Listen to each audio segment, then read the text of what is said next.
little bit surprised about the impact of the budget. We are running a deficit for the first time, I believe, in a number of years. I think the government's clearly listened to calls for support for the SMEs, which is admirable, and they do need support. I think in terms of, they've obviously also listened to the concerns about inequality in our system. So there's a lot of impact in that.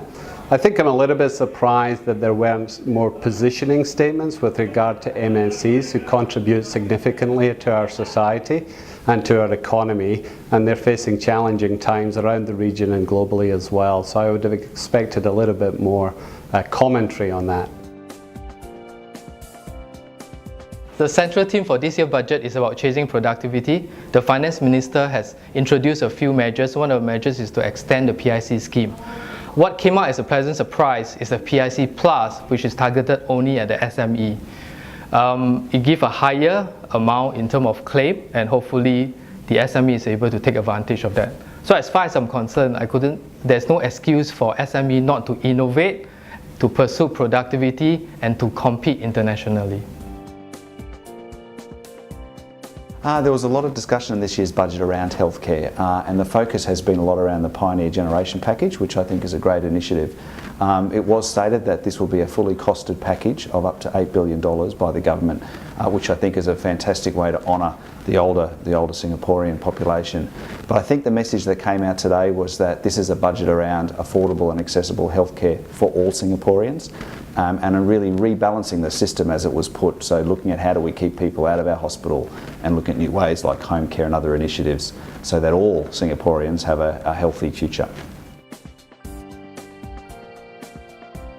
I was hoping for the R&D tax claims to become a permanent feature in our legislation.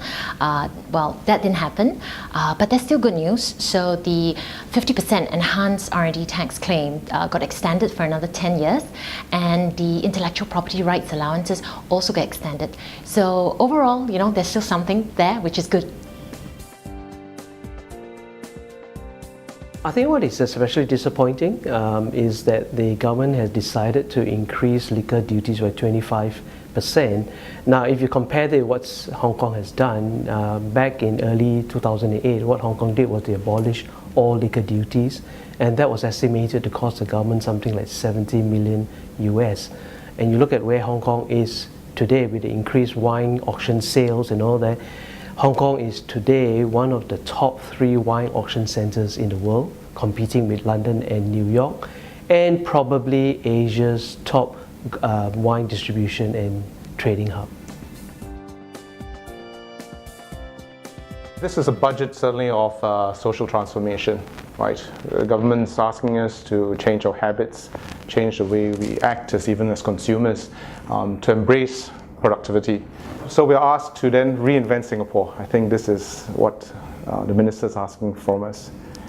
It's a turning point as we turn 50, but what I like to leave as a question is then who's going to pay for it?